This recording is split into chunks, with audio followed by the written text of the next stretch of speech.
Vic Soto at Daryl Yap may gag order na mula sa Muntinlupa RTC. Alamin sa iSpotted Report ni Anton.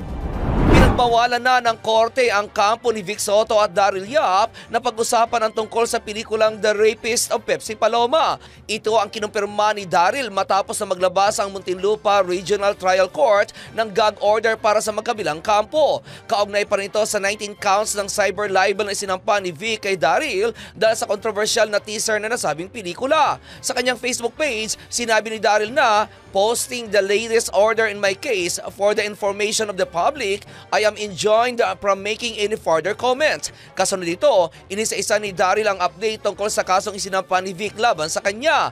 Una raw, nagkamali ang Divina Law na may hawak sa kaso ni Vic sa pagsasabing may order na ang husgado na i-take down ang promo materials para sa The Rapist of Pepsi Paloma dahil wala raw takedown order.